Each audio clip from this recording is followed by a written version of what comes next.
I love Ratatouille, both the movie and the dish.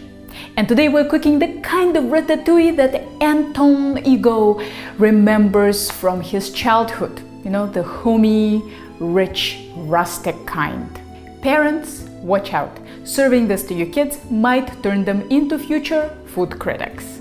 Since this dish tastes best the next day, I like to make a huge batch of it over the weekend, and then my vegetable is taken care of for the whole week.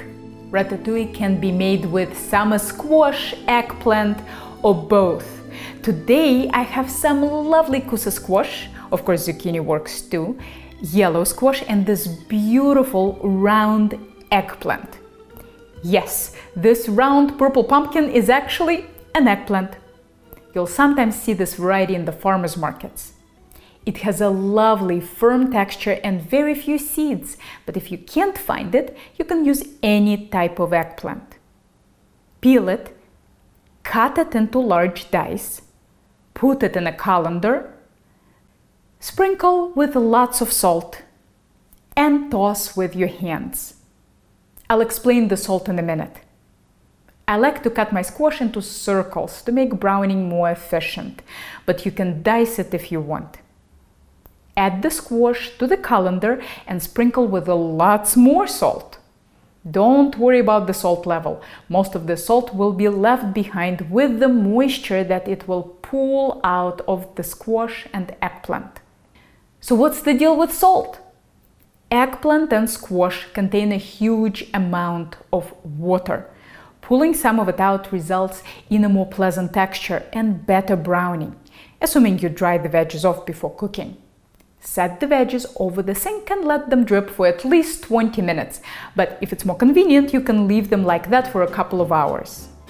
While they're doing their thing, we'll dice a couple of onions, a pepper, red, yellow, or orange pepper works.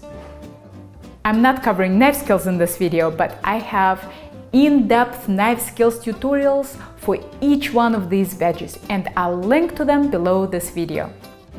We'll also need 5 cloves of garlic minced with a knife or a garlic press, and some rosemary, but you can also use thyme. I should have done garlic last because now my knife is really sticky, but luckily I'm almost done.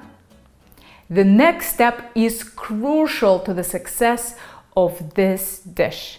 Dry the veggies on paper towels. If you put them in the pan wet, they won't brown, and browning is what gives this dish its character and complexity. Set a large pan over high heat and add a good bit of olive oil. Oops, I grabbed the wrong oil. Let's try this one. You need about 1 millimeter of it in the pan. When the oil shimmers, add the veggies in a single layer and cook without disturbing until brown. Don't wash the colander just yet, we'll need it. Yes, you'll probably have to do this in batches. I like to do this in 2 pans to speed it up. When the eggplant is nicely browned, stir it and then flip whatever didn't flip during stirring. For the squash, I flip each slice. By the way, you can brown veggies in any pan, stainless, cast iron, or non-stick. I do like to use at least one stainless steel pan for the brown bits, but that's optional. Once all the veggies are brown, get them into the colander set over a bowl to catch the juice. We'll use the juice later on. Add more oil to the pans if necessary and brown the next batch. Yes, this browning step splatters, and that seems to really bother people. To me, splatter is part of life. Complaining about splatter on the stove is like complaining about sand on the beach. But if it bothers you, here are some tips. Line your floor with newspapers or those annoying ads that mailman stuffs into your mailbox. And as soon as you're done searing, wipe your stove. Don't let the grease cool and dry up. It's very easy to wash off right away and much harder to wash off later. Let's add the onions and peppers to the stainless steel pan set over medium-low heat.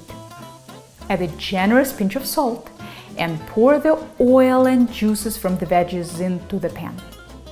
Cook, stirring occasionally until the onions are tender and translucent, about 15 minutes.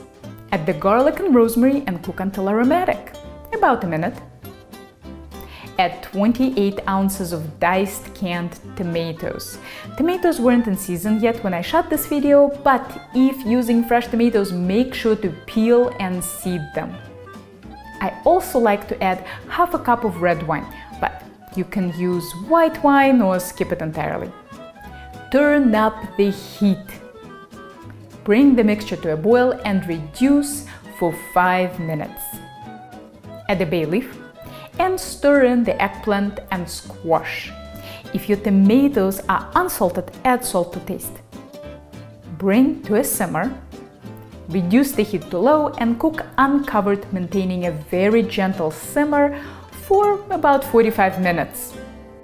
Take off heat and add a splash of acidity. I'm using pomegranate molasses, but balsamic vinegar would also be great. Taste for salt. Mine needed some more. Ratatouille will taste pretty good when it's done, but the real magic doesn't happen until the next day. I wish I had a scientific explanation of what happens as ratatouille sits in the fridge, but I don't. It just tastes absolutely amazing after it cools off. You can rewarm it or serve it cold, and it will be happy in the fridge for a week. Although I gave you some rough measurements in the video, this recipe is not about measurements. It's all about browning, seasoning, and time. You can use whatever combination of ingredients that you can find in your local farmer's market or that you'll get in your CSA. Summer is the time for ratatouille. So what are you still doing here? Stop watching YouTube and go to your local market. This video was brought to you by viewers like you. If you liked it, click here to support my channel. Don't forget to subscribe, hit that little bell button so that you get notified when I post new videos. And if you are ever in the Boston area, maybe I'll see you in one of my classes.